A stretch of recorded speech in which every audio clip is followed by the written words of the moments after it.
There we go. Our mics are on. We're back. I apologize, everybody. We had a snafu on the audio board, so hopefully we did another mic check real quick. We are back. So let's go ahead and get rolling here. Stand by in 3, 2, and 1. Welcome back to another episode of the Up North Journal on a restart on episode 533, Danny. How you doing tonight? I'm doing good. How about yourself? Doing good. So weather has changed. Everything's good. We just got back from Woods and Water, and it's just been a great week here. We've been busy doing things and getting ready for the outdoor season, and we spent the weekend over at Woods and Water. But the thing we want to talk about is Tree Stand Safety Awareness Month. And Danny, you had an accident out of a tree, if I'm not mistaken, right? Yep. So without that, I think we ought to just go ahead and talk to our special guest tonight about safety awareness and tree stands and all of that good stuff. Mr. Jacques, how you doing? Hi, Mike. How you been? All right. We got back on. We can hear you, and everything is good. So I apologize for that snafu that we had there just a few minutes ago. Not a problem. So getting back to what we were talking about, it is Tree Stand Safety Awareness Month. You work with SafeTree hunting systems, which helps us get up and down from our tree stands. You build products that secure us and allow us to safely ascend and descend out of our stands. And with that being said, let's just jump right into it. How did you get into this? I mean, what was the impetus of you getting into helping people like this? Well, as I mentioned, it was purely accidental, of course, and it stemmed from my own fall back in 2002, where I fell and shattered my ankle in 5 places and ended up in the hospital. It was a pretty rough day. First day of hunting season, 2002. First day? First day, yep. Wow. I think it was October 3rd or something. I can't remember exactly, but okay. Yeah, my dad splinted my ankle up. He's a doctor, and hauled me off to surgery later that afternoon. Now, were you ascending or were you descending out of a stand? I was going up. Going up into a homemade tree stand. Okay. Yeah, always a bad idea. Right. I have another opinion on that. Right.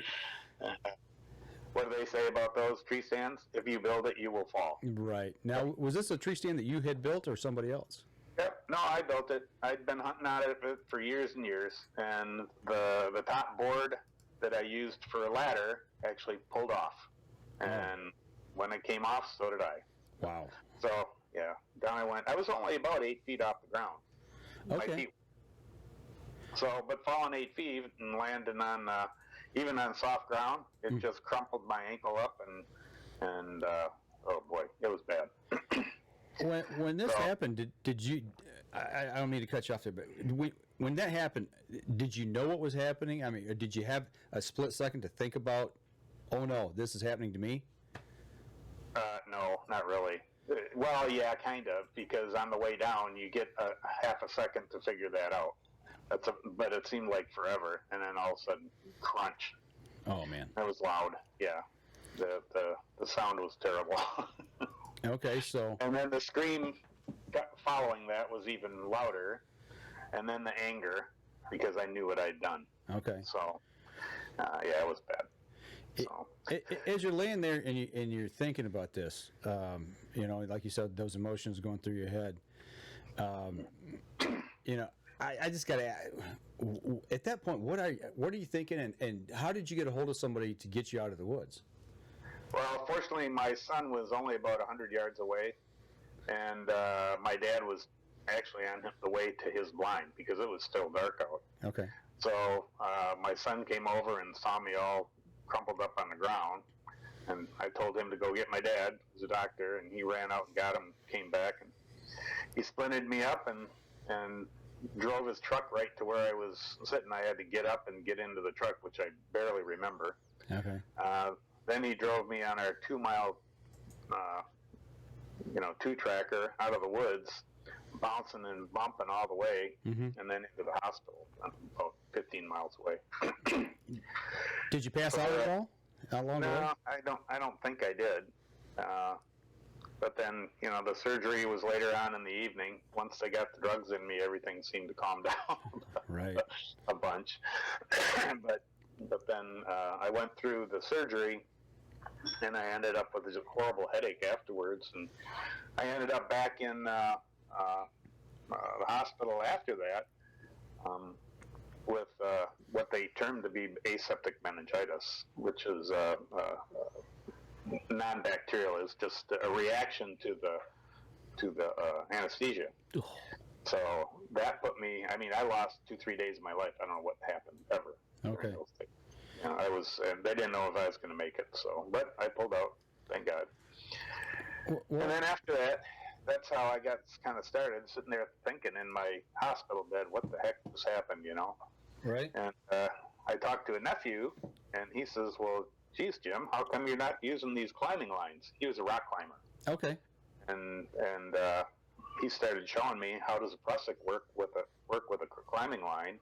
And by the following year, in 2003, we had started this little business up, and it's been pretty busy ever since. Okay, so it came through your nephew being a rock climber. So he was familiar. Actually, I'm going to put a picture up right now of the prusik knots and how they tie them. So he was quite familiar with this and how they worked. Yeah, he'd actually been using them. Okay. And rock climbing, I guess that's one thing that obviously lifelines and all that kind of good stuff. It's very important to him. So, so at that point, you know, he says, "Why don't you use them?" And you decided that you wanted to take off with a company that would start making these and helping other people. Yeah, we went into business together, but him with a younger family wasn't interested in focusing on it, so I just took it over myself, and I've been doing it ever since. Okay. I have busy years and quiet years, but the first 10 years or so, I was very passionate about this. Yeah. And I mean, I used to read on the internet about people who have fallen, and I mean, it nearly brought me to tears because I knew what they were going through. You know. Right, absolutely. Well, you know, we got a question. We'll go ahead and post up tonight. Speaking of this, have you or do you know anyone who's fallen out of a tree stand? You know, the question, it's pretty simple, straightforward, yes or no. So we want everybody to kind of put that up there. I personally know 4 people, actually Danny now 5, and you counted in those. How many of your friends that had fallen, or did you know people who had fallen before your accident happened? I didn't know of anybody before, but after that, all of a sudden it seemed like they were coming out of the woodwork. Mm-hmm. Mm-hmm. Because I brought it up, and pretty soon, oh yeah, matter of fact, one guy fell, one of my friends fell the same weekend that I fell, but he fell out of a big white pine tree. Okay. And he basically played pinball on the way down, so he didn't hit the ground that hard, but he was pretty bruised up from that. Yeah, I bet. All the branches. Now, Danny, you know, talking about your accident a little bit, refresh us here on kind of what happened to you. So, in my younger days of hunting public land, we were hunting public land, and we found there was an oak tree that had a decent split to it, and you could climb up there, and you could stand up in there, and you would hunt from up there. Okay. And my brother was with me at the time, and he was on at another tree stand, and we had these microphones. Okay. So we could talk to each other. Like a walkie-talkie, but you had an earpiece and a mic. Exactly. Okay. So it was if I remember, it was cold. It was kind of snowy, and I think it was time. We were like, okay, you know what? It's getting cold. I'm going to get out. So I turned around to take my step out, and the snow kind of packed into the tree, and it made it slick. Oh yeah, I did. And then he heard on his end, he heard the oh, and then the oof. Okay. And then the ow. And then I kind of fell down the tree, and then I hit. It was probably like he said. I think it was about 6 feet. Okay. That I fell. I hit, and then I fell backwards, and I fell on my back. Okay. But luckily, there was snow.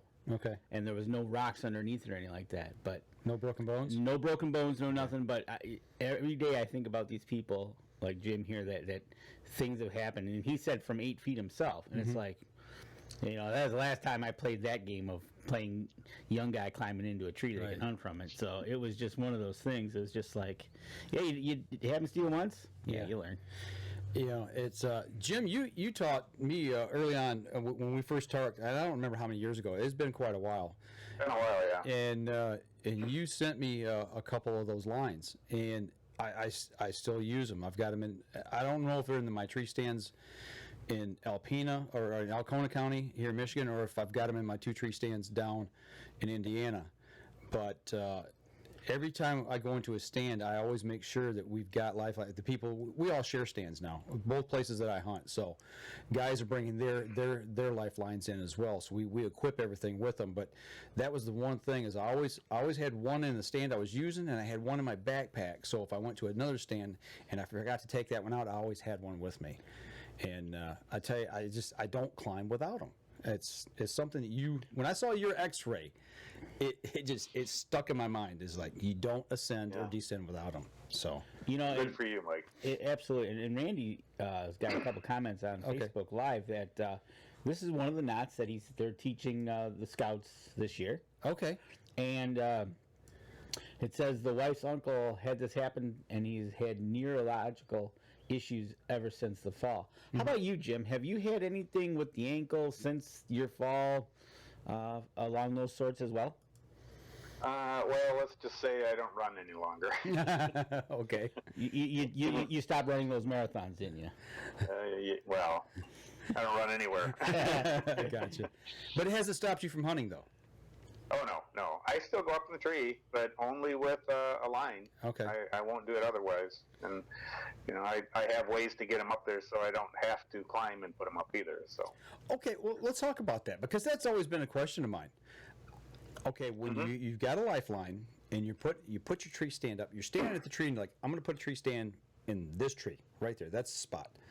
And whether it's a climber, ladder stand, a hangout, whatever, how do you get the lifeline safely into the tree and secured to where you can actually go up and not have to worry about ascending that first time without one? Well, 2 different scenarios. The easiest one is if you're using sticks. You use a short version of the lifeline and use it like a lineman's belt. Right. Okay. Once you get up there, you set the long line, and then you can hook onto that. That's the easy way. The other way, which is a little bit more difficult, is most folks use these haul lines for their bows, right? Right. So what you do is put a weight on the end of the haul line and tie the other end to the rope. Okay. Throw that weight up over a limb and wrap it around the tree and pull it up and over and back down through the loop. Okay. It sounds easier than it is, but it does work. And I've done it lots of times. Okay.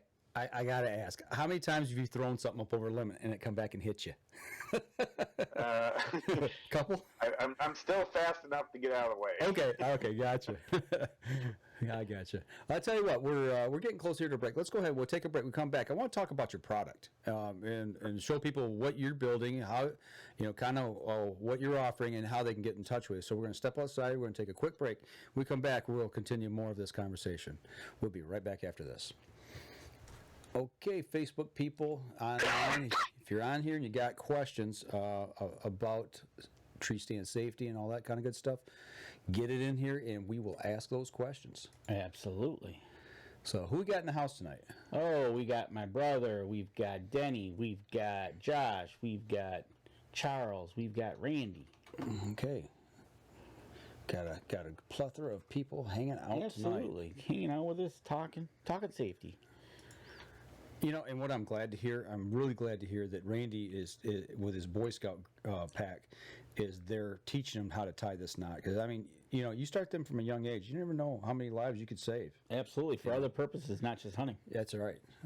So, okay. May you get this record going again here, and we will start with the next segment. You ready, Dan? Yep. All right, here we go. Stand by. 3, 2, and 1.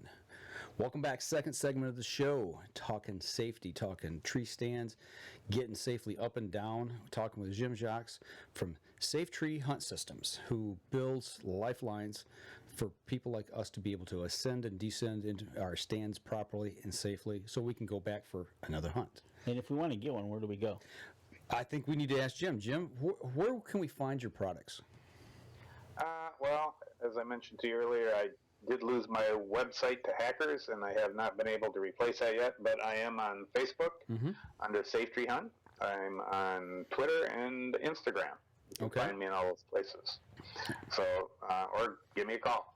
All right, and if you need to get in touch with Jim, like I said, via the phone, we're not going to put your phone number up here so everybody but let us know, and we'll pass it along. We'll pass it along to you. And Josh Hagerman actually has a question for you. Okay.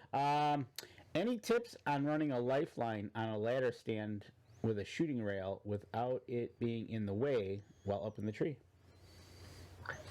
Yeah, bring it on the inside of the rail, and definitely use a climbing line on a ladder stand. Ladder stands are just as dangerous as any other stand. Absolutely. Yeah, absolutely, and that's all I use now is ladder stands. I don't like hanging out in the breeze, putting up a hang-on stand. I've never used a climber, so I've had no experience with that. But I've switched over to ladder stands, and I feel safer. I personally think they're safer. They're safer for me, but there's nothing wrong with using climbers or hang-ons as well. So, getting to your product, I'll let you talk a little bit about it here. I got some photos of what you're building, and you can kind of run us through, what you're doing with it and how everything works. Yeah, the lifeline is, I can make any size, but my standards are 30 and 25 footers. The line that I use is from Blue Water Ropes. It's a product that they sell called a salt line. It's 7/16, and it's the same type of line that they use for the search and rescue crews. Okay. It's a static line. It's not dynamic. You don't need dynamic for this. Okay. That's for mountain climbers who are following explain long that. ways. Explain that a little bit. What does that mean? The static line doesn't have any stretch in it. The dynamic line does. Okay. And so the dynamic, if you're going to fall 40, 50, 60 feet, you want a little stretch in that rope because the tug at the end is pretty brutal. Okay. But if you're only falling 6, 8, 10, 12 feet, it's usually not. Actually, with this system, you're only going to fall about 4. Okay, you're right. So you really don't need to have the dynamic line. Okay, so that prusik knot, once that fall starts, it's going to lock in pretty quick. Yeah, the prusik is either a 6.5 or 7.5 millimeter, and that's specifically made for prusik loops. And I tie the ends together with what's called a double fishing knot, and those knots will hold. Matter of fact, once they're on, they're pretty darn hard to get off. Right. You wrap the prusik line around. It's a real simple knot to do. I literally did hundreds and hundreds of them now. Right. But that combination, it took me a couple of years to get that right, about 2-3 years. Okay. But it's the best value, and the ropes, they just don't wear out. As a matter of fact, I checked some of mine last weekend when I was up. They've been hanging in the woods for 12 years. I don't ever take them out. They're still solid. Yeah. I make sure that the animals don't get them. Yeah. And they don't grow into the tree. But right. Well, that's one thing. The ones I got, the two I have from you, they stay out, and that's one thing I've really been impressed with, is the way that they've held up through the years. And yes. And I got a picture of it. We're talking about the prusik knot here. I've got a good shot of that up here on a single lifeline, and it shows that knot. I have had to tie that knot because foolish me along the way has allowed that to slide off the end at some point. And when I picked it up, it unfurled. I'm like, oh no. So I'm in the woods, and luckily I had cell service, so I Googled it, and I got that to where I could put that back on. So I understand what you're talking about having to get that thing tied on there right. But it's important that you do tie that the correct way. Am I right? Yeah, I recommend everybody take it apart and put it back together several times to get a feel for it. It's basically 3 loops inside itself. Mm-hmm. And you can't do it with 2. 2 doesn't work. You have to have 3. Okay. The knot was designed in 1935 by a man named Prusik, and they started using it in the 50s for mountaineering. Okay. And so it's been around for a while. So this line here, like I said, you started this with your nephew who did mountain climbing. So we're not talking just off the shelf average line that you're using. I mean, this stuff, like I said, it holds up. It's good quality, and it's going to stop you when you fall. Yeah, that's a good point, Mike. That you don't really want to use the hardware store rope that you can pick up for cheap. I mean, this stuff retails at $1 a foot. It's not cheap line. Right. But you can find the gym ropes and things like that they'll use, and they're okay, but they don't have the outdoor lifespan that this stuff does. It's really solid. I mean, I've sold this all over the country, and occasionally I get some of the clubs that will actually buy these 50 to 100 at a time, which is a lot for me. Well, we're going to be getting some new stands at our club, and that I'm going to be putting an order in. I already know that, to get some more. Now, talking about the average length, let's say I've got a 16-foot ladder stand. What size or what length do I need to order for that? And let's say we're going to go up to a 20, because I know you offer different sizes. So, rule of thumb is general. You take the height of your seat, let's say 16 feet, add 7. Okay. And so that's 23. That's a very minimum. Okay. So I start them at 25 because there's lots of 15-foot ladder stands. And some go up to 20 and 22, which, add 7, that gets you 29. So I've got the solution for the 15 to the 22-foot ladder stands. It's either 25 or 30 footers. Okay.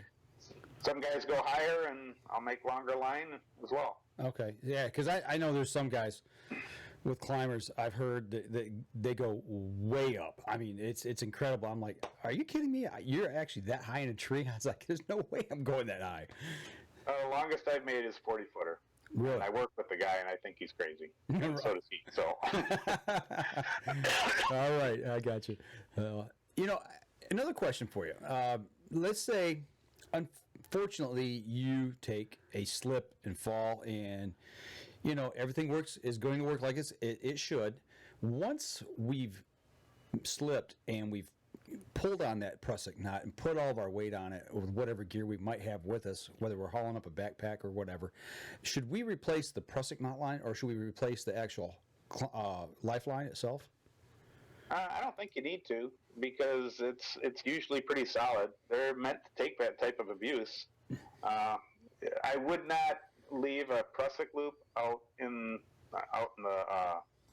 the weather. Okay. Years and years and years at a time. I replace mine every 3 years. Okay. The lifeline I leave out there pretty much forever. But okay. I gotcha. Dan, what are you thinking? You're over there awful quiet. Well, you know what? I'm reading a comment here that's coming along on the Facebook, and Dustin Worley down in Virginia got lucky once hunting in Hurricane Matthew during 2016. My first question is, why are you hunting in a hurricane? Okay, I'm just reading Whirlybird. I'm just reading what I'm right. I think that's where you got his nickname, Whirlybird. Right. Had a strap break on top of a ladder stand. The stand moved, and luckily he caught it. He used paracord to hold it to a tree. Held it till he was able to get down. Straps didn't break, luckily, on the stabilizer bar on the ladder section. Since then, he uses a harness. It wised him up quickly. Use a harness, folks, please. Yes, absolutely. Ken Cicluna says it's a key knot for saddle hunting. Yeah, you know what? That's a great point, because I've looked into tree saddle hunting. Jim, do you get requests for certain pieces for saddle hunters as well? Yeah, I do. As a matter of fact, I just talked to a guy yesterday and gave him a 12-foot piece. That's all he needed. Plus a prusik loop, which is a little bit longer than I normally make. So he was all set. Matter of fact, he just sort of hooked me up with Saddle Hunters Nation and another Facebook page. So I've been looking in there to see what I can do to help those folks out as well. Okay, that's awesome.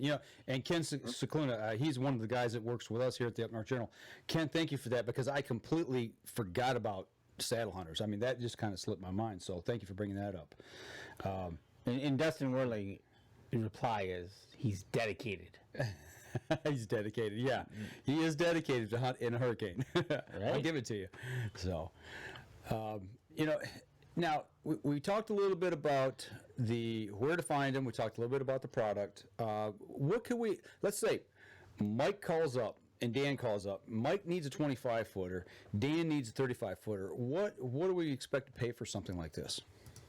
Well, my standard 30 footer is $36 now. Okay. About $5 less, about 30 to 31 for the 25. I got to look at the page. I don't have it in front of me. Okay, no, that's fine. That's fine. But yeah, they're not very expensive, and they've gone up in the 17th. Well, I'm in my 17th season now. They've gone up from just 30 to 36. That's not too bad. No, and the thing about it too is a little more than $1 a foot. Your life is not worth $1 a foot, Right. Or $2 a foot, whatever it is. But I will say, I know your prices are better than some of the ones we see in the stores. I do know that. Well, from a quality standpoint to the price, I beat them all day long. But I don't have any overhead either. And I don't sell these to make money. I make a little bit, but just enough to keep going for next year, right? There you go. And speaking of that, if people order today, do you have them in stock and are you ready to ship them out ASAP? Yep. Mostly I do. Sometimes I gotta wait a couple of days for new stock to come in, but usually I have it, and I do have some right now, so yeah. Okay, good. Excellent. That's good to know. Because I know, totally off topic, over Mr. Buck Bates was kind of getting nervous yesterday about his shipment Oh, that's right. Yes. waiting to come in, right? That's right. So it's good to know that Jim's got everything in stock, ready to go. Give him a shout. Get a lifeline. Absolutely. I tell you what, we're getting close to another break here. Let's go ahead. We'll take another break. We come back. I kind of like to talk a little bit. You and I talked before the show a little bit about the force of hitting the ground, the speeds, and things like that. That we got some numbers we got from the Tree Stand Safety Association, or I think that's what they're called. But anyway, we got a couple things we want to talk about in that arena as well. And then might want to pick your brain just a little bit about your hunting, and your experiences and things like that, and how you got started out in the outdoors. So we're going to step outside. We'll be right back after this, and we'll continue the conversation. We'll be right back. All right, everybody out there on Facebook, if you got any questions for Jim and Lifeline. Dustin, you're right. It's worth every penny. And my life is worth that. You're absolutely correct. For just a mere pennies a day. Absolutely. A dollar a feet. It's worth it. It's in the grand scheme of things of what we spend on our clothing, on our rifle, on our bow, on our price of pair of boots. It's less one of the cheapest things we can buy price wise. Let me rephrase it. It's one of the least expensive things we can buy, but one of the most important things we can buy. Right. Exactly. That's Most valuable. There you go. Yeah, absolutely. All right, let me save this off here real quick. Oh, I already did. You ready, Dan? Yep. All right. Here we go. Stand by. 3, 2, and 1. Welcome back, third segment.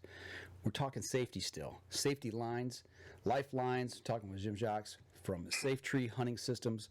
Right here, another great made in Michigan product that's helping people in the outdoors. Jim, I can't say thank you enough for what you do. I mean, sincerely, it's to see people put their passion in something that helps keep people safe, to me, is awesome.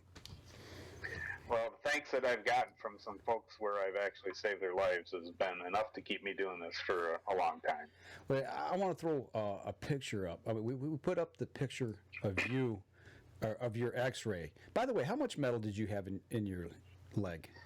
Let me throw it back up again. A plate and 9 screws. A plate and 9 The screws. worst ones were it put the ankle back together because I broke the small bone on the bottom, so that cracked. Oh.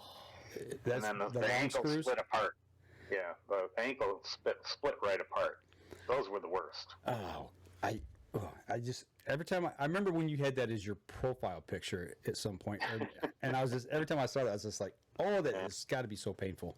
I mean, I had to get them all taken out though because I'm actually a ski instructor at Pine Knob, so okay, I couldn't ski with those pins in my ankle.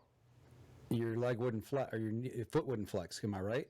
Well, it was that plus the pins rubbed against the boot, which were under the skin, and it just Ouch. Oh, that's gotcha. gotta hurt. Ow. I had to have my boots all custom designed to fit me too.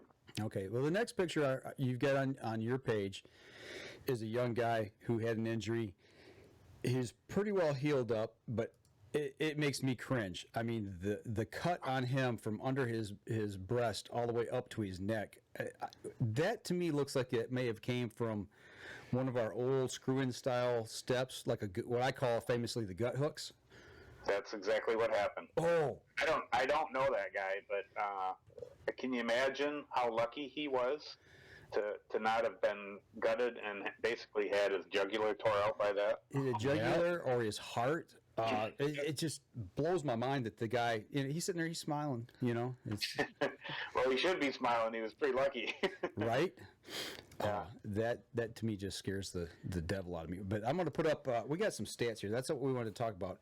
I hope everybody at home can see that, but I'm going to get on my phone here and blow this up a little bit so I can actually comment on this and read everything correctly.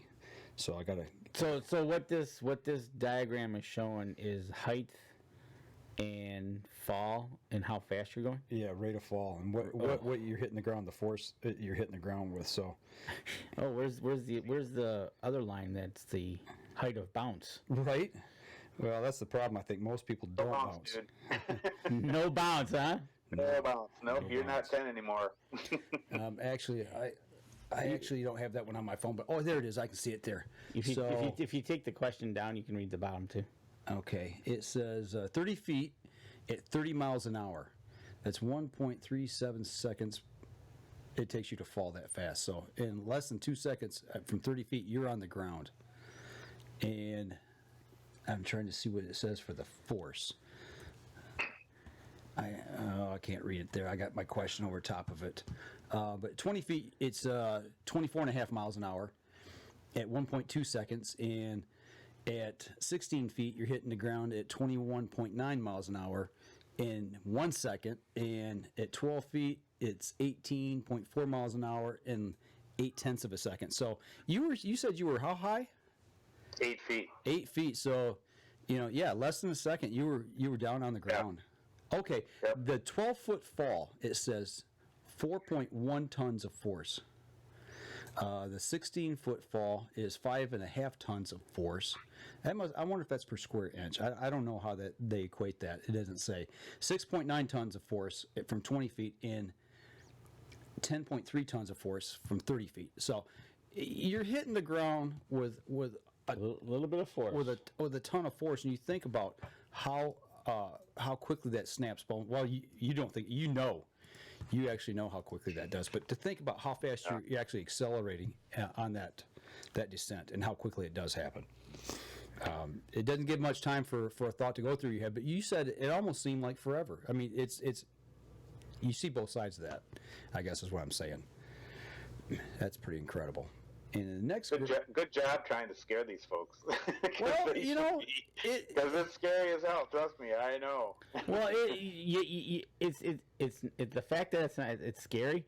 It's the end result we're trying to avoid. yeah, exactly. You can read numbers all day you want. We don't want anybody to Not the fall, it's that sudden stop at the end. That's what they all say, and I don't want to find out. I call it deceleration trauma. Yeah, exactly. It's like, hey, it's the stop.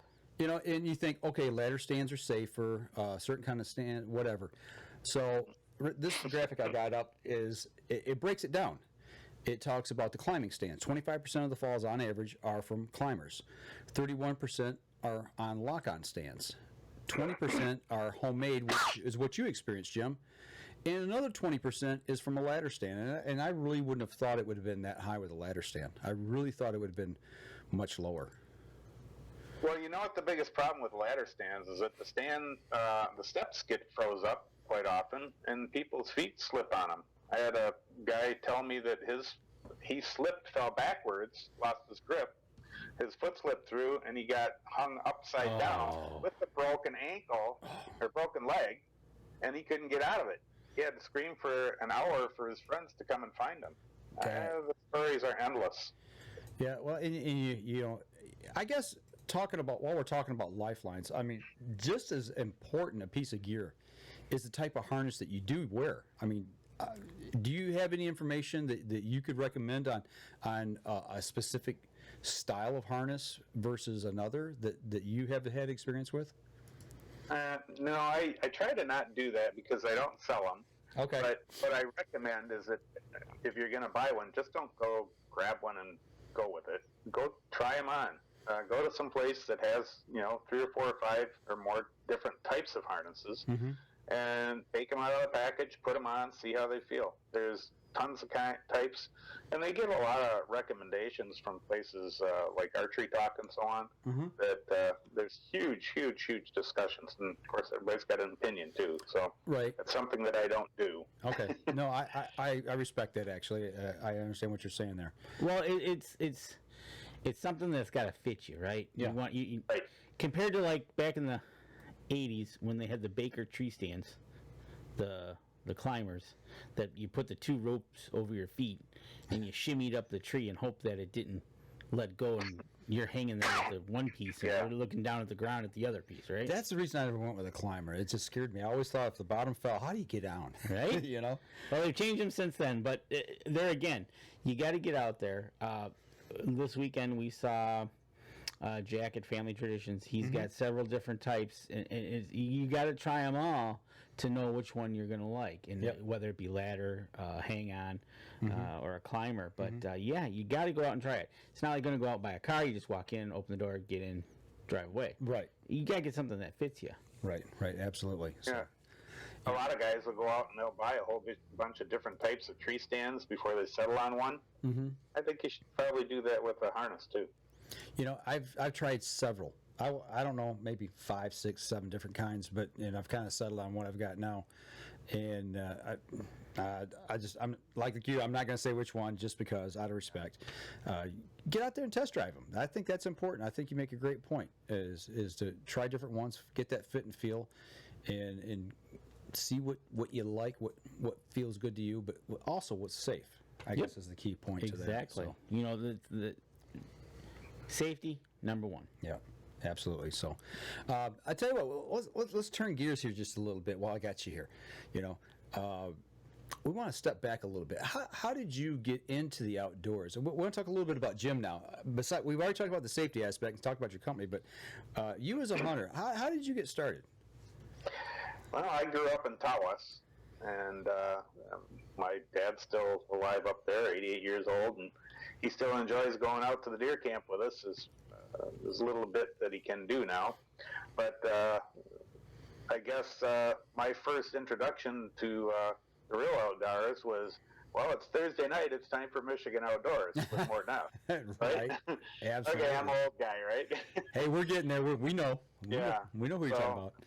And I used to hunt with my dad, and by the time I was in high school, he bought his own property, and we hunted there, and then we ended up selling that and getting another one. So I've always hunted on private land, and wow, that's cool. I've always been able to do my deer hunting that way.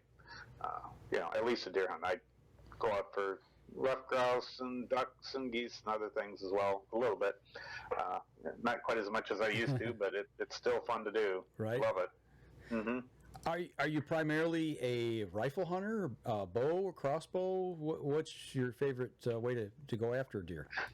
My boys think I was getting old, so they bought me a crossbow a couple of years ago.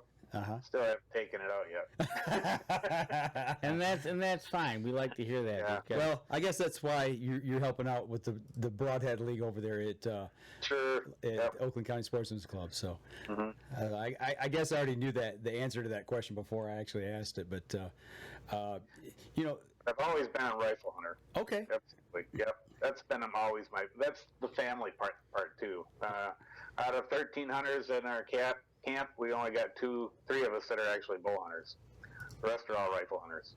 Okay, that's interesting. Sometimes you see those family groups and those dynamics where everybody kind of bonds together in a certain way. It's that way at our camp. There's only a couple of us bow hunters. What about your camp, Danny? Is yours the same way? We're pretty much all bow hunters. A couple of us got crossbows, but we all double duty it usually. Yeah. Make most of the season. Absolutely. We're up there in October. We're all bow hunting, either with a bow or a crossbow, or in November when we all got a gun in our hands. Right on. Well, kind of, looking back, is there a certain hunt that if you had to pick a hunt that was your favorite that really sticks in your mind, whether it was last year or whether it was back when you first started, what would that hunt be? I'd say that one of the best ones was back in 2005 when my boys were out there with me, and I shot a nice 8-point, and then it wasn't but a couple hours later my younger son shot a nice 8-point as well. Cool. And so we spent a lot of effort chasing things around, trying to catch up to them, and yeah, that was a really good year. We ended up putting 5 8-points, 2 7-points, and a 4-point on the buck pole, along with about 8 does. Wow, that is a good season right there. Yeah. That is cool. And hats off to you. I'm so glad to hear that you guys shoot does as well. Oh yeah. It's just it's controversial to some camps or some people, but as time goes on, we're learning more about deer management. Man, I just thank you for being one of those guys. I really appreciate that. All right. Oh, yeah. Okay. You tell us your story. Your one that you remember, and the 2 8-points. Now, it's time to eat. What would be one of your favorite recipes? And it doesn't have to be venison. It can be any recipe. What's your go-to a meal using game that would be? Yeah, give me that. My favorite is obviously venison backstraps, but it's more on how you make them. A guy from General Motors took me out for lunch one day to his house in Flint and explained and actually showed me how to make some really good venison. And he cuts these backstraps into 3/4 inch slices, and he got the grill out on the back porch, just way too much charcoal on it, super hot. He seasoned them up a little bit, and then he gets out this big bottle of squeezed parquet margarine.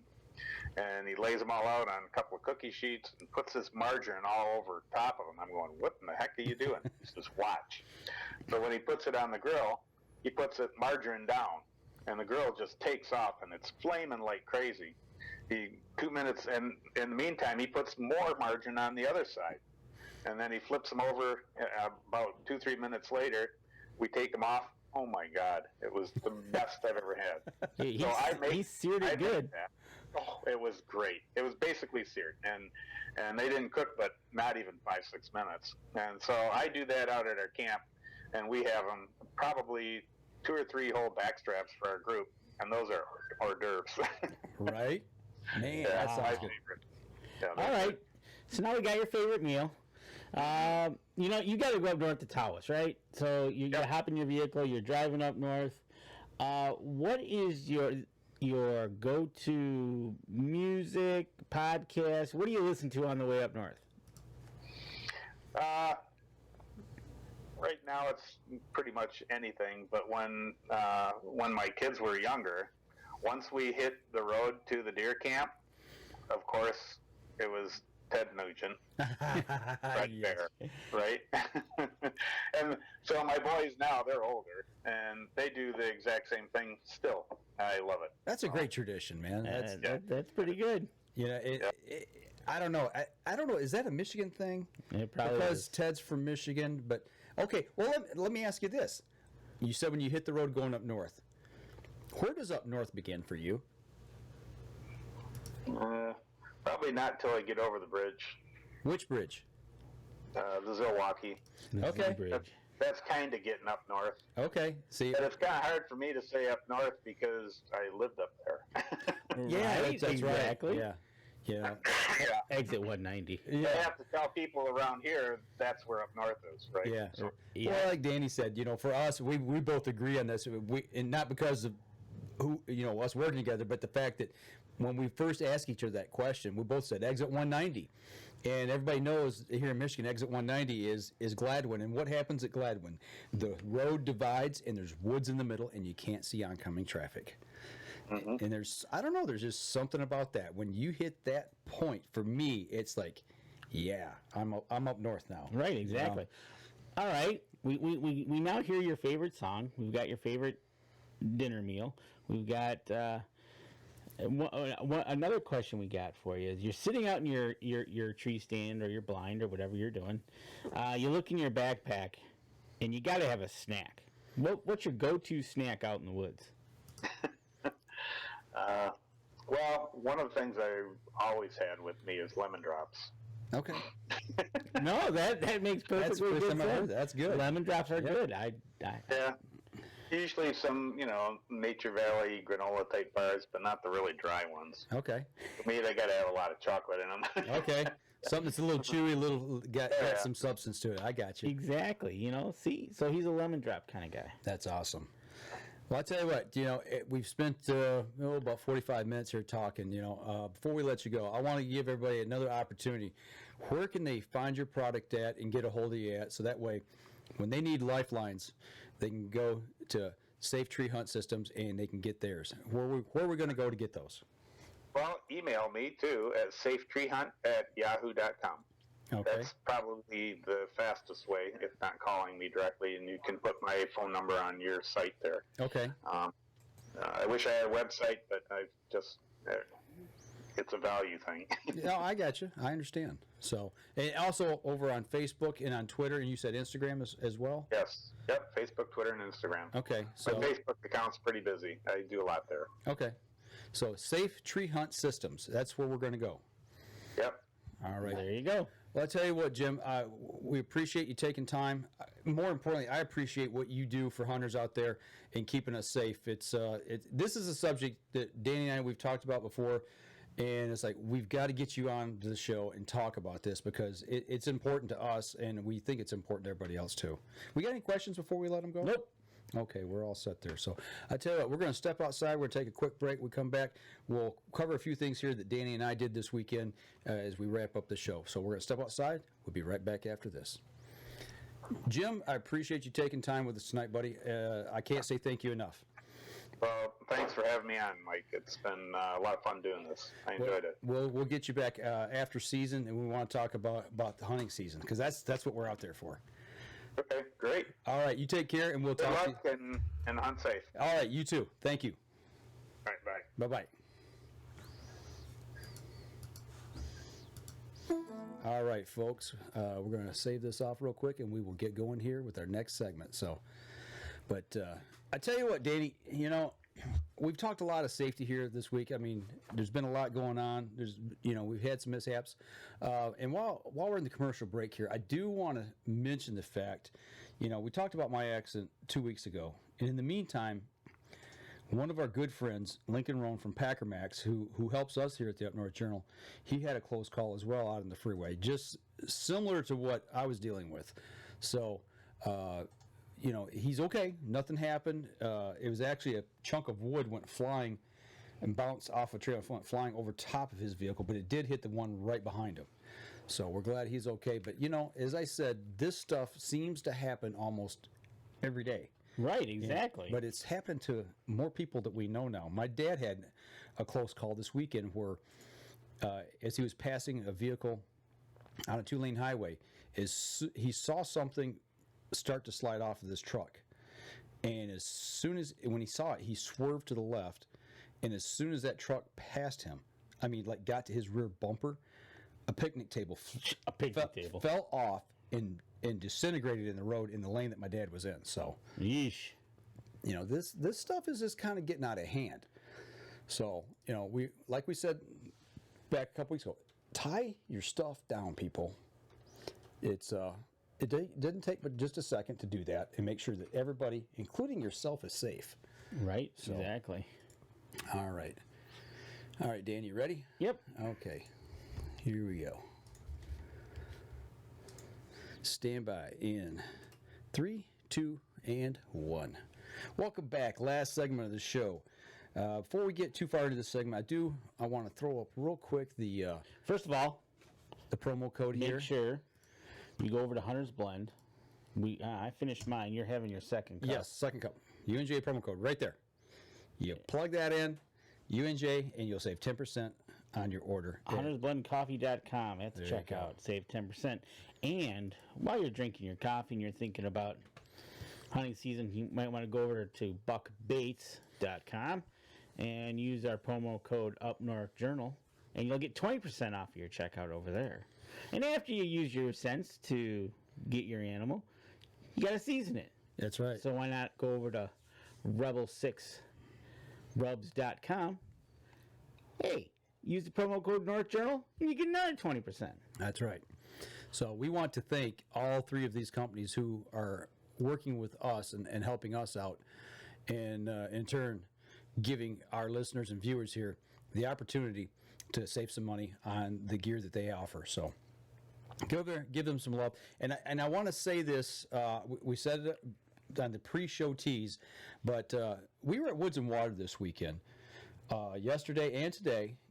And both days, we heard stories, and we actually had a couple people come up to us and talk about how much they like the show and thanks Listen to to the show. And they're back in purchasing product. Right, they both stopped at both booths there, and mentioned the show and how they like to listen to us, and gave us a couple compliments, and it was very rewarding to be able to hear that, and also rewarding to know that they're visiting our supporters as well. Absolutely, and we want to say thank you for supporting the people who help us. Absolutely. Hey, shout out to Randy Duncan. The wife, boys, and 5 of his scouts were able to get their hunter safety cards today. Woo! Yes. Absolutely. So happy to pass on the hunting heritage, and seeing class was packed with new hunters. That is awesome. And Randy, he continually gives back.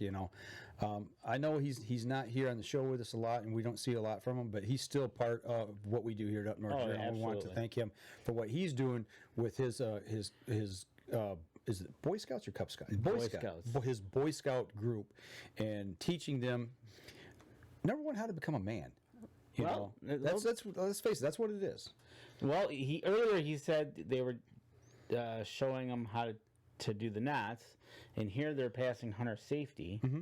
So, Randy gives back a ton. And hopefully we'll see Randy this week at League.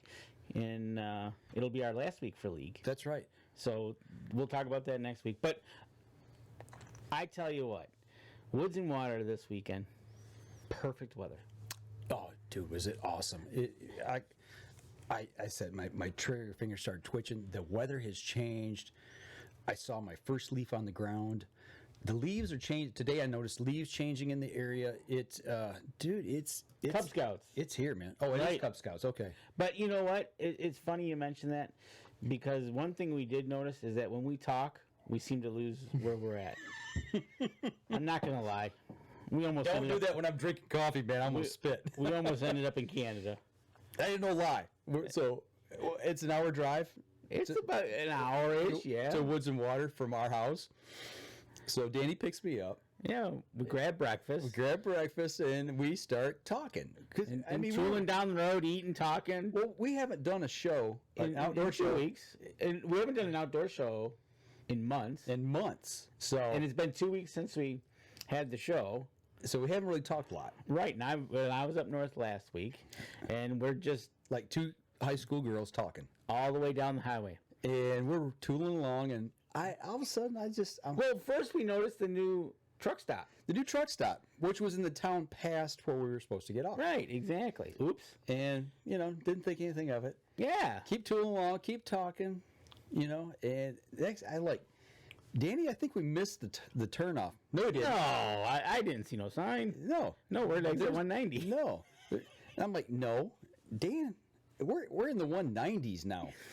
When we get to 200, we're in Port Huron, and about 5 miles past that is Canada. Right?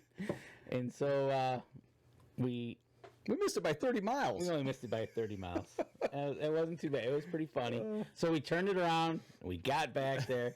But when we got there, I tell you what, it was, we were pulling in. There was a line of people pulling in. It was cool. Literally, it was cool weather. Yeah. The first stop was the puppy tent. We walked by, and that was a madhouse. And I made a huge mistake there. No, I didn't. No, you knew it was coming, but I took a picture and sent it to my wife. We got over to, we went over to Buck Baits. Mm-hmm. We were in the booth with them for a while. Had a great time. That's where our first couple actually talked to us about listening to the show. So that was kind of cool. We didn't get that gentleman's name. He was from the Kalamazoo area. Am I right? Is that where he was from? He said down in that area. Sturgis. Yeah, Sturgis. Yeah. If you're listening to the show, which Monday morning on your way to work, like you said, you always listen to the show on that hour drive. I didn't get your name, and I'm sorry, but he made a request. We asked him, "What would you like to hear on the show?" Yep. He said, "Pheasant hunting." Yep. Upland game hunting more so. I have already lined up somebody to talk about that, and it's talking about the Pheasant Restoration Initiative here in Michigan. And it's somebody I actually talked to about 2 months ago, and he was at Woods and Water. Yeah. This was after you. No, Oh, you were with us. Yes, you were Okay. talking to him about it, so I figured out that's where you're going. So yeah, we got a chance to talk to him, and we're going to get him on the show because they're going to start releasing birds here in Michigan. And this story is, I hope the success of this is just like the wild turkey Would be repopulation here in Michigan. So if it is, it's going to be fantastic. Yes, Randy, it was the Lovey's truck stop, and Terry GPSY. Who needs it? Right. We know where we're going.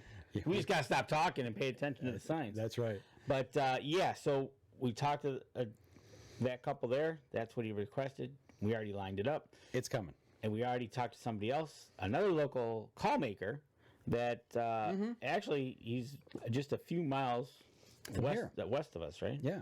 That does deer calls. So we'll talk to him, and I think he does goose and He does all kinds of calls. okay. I just saw a table full. Yeah. So we lined them up, and we'll have them on the show down the road here. He's got a very unique system for his calls. Really?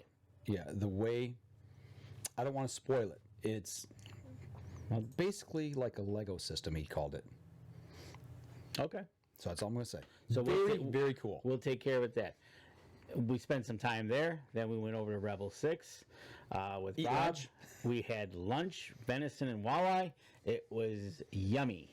Absolutely. So they had another great day.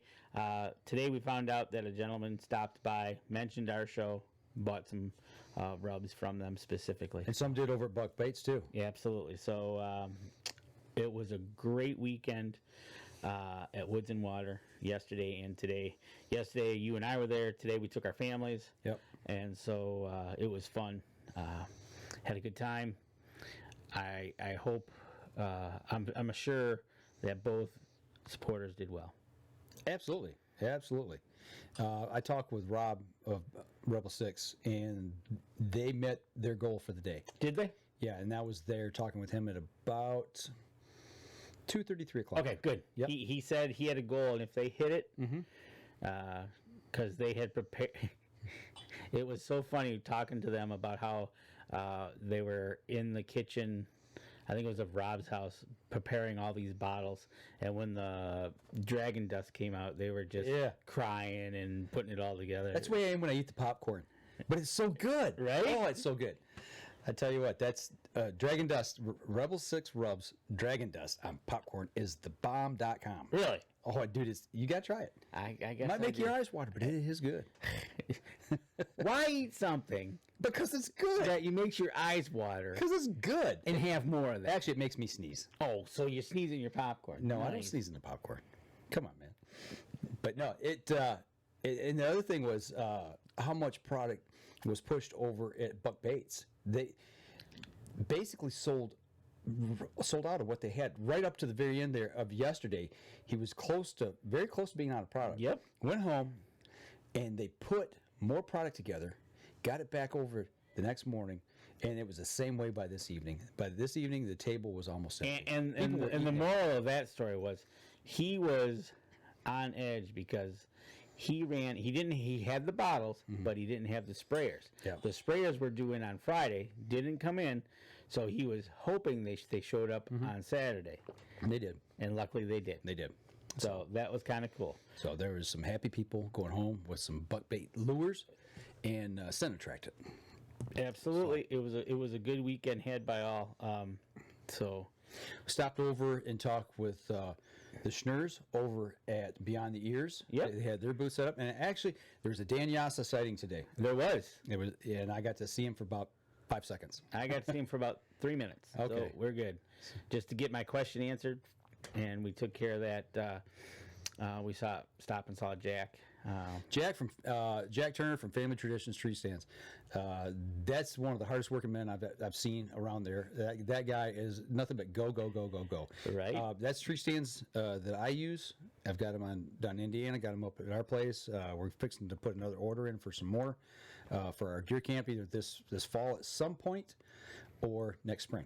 Right. So it was a good weekend, a great weekend to start the push for hunting season, because I think the youth season is going to kick off here next weekend. Next weekend, absolutely. So Yep. it was perfect timing, and it was good to see old hunters, young hunters, and everything in between. Yeah. Males, females.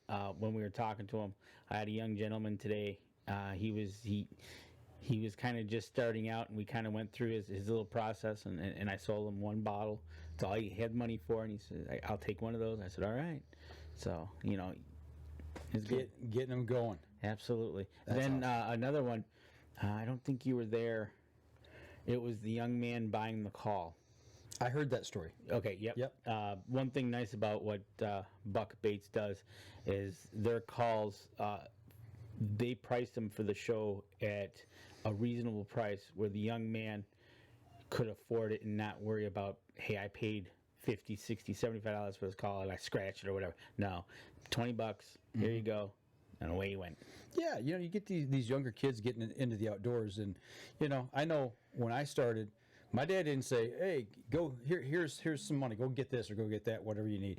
Yeah, I had to earn it. I had to mow lawns, take the trash out, do whatever, work small side jobs as a kid. I started roofing houses when I was about 10 with my dad, putting a few dollars in my pocket. Yep. So you've got, I had to earn that to be able. And when kids do that and they're putting skin in the game, it's nice that Buck Baits does that to help get people started. Absolutely does.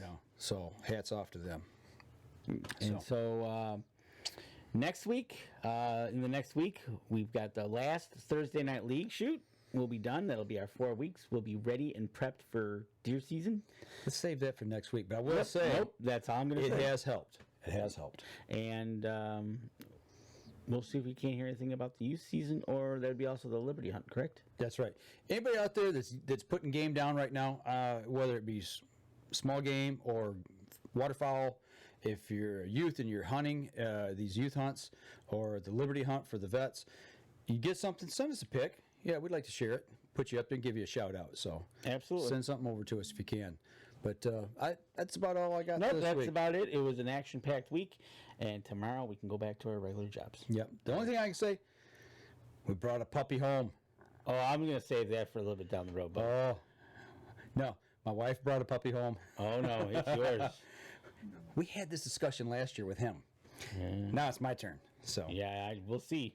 but yes, so we'll talk more about that as the weeks and months progress. Absolutely. All right, you folks take care. We had a great week. Thanks for the shout outs out there at the Woods and Water. If you see us out there, at any of the shows, let us know. Stop us, talk to us. We'd love to hear this kind of stuff and feedback, especially for what y'all would like to hear on the show. That's right. So we're going to sign off now. We will be back again next week. Y'all take care.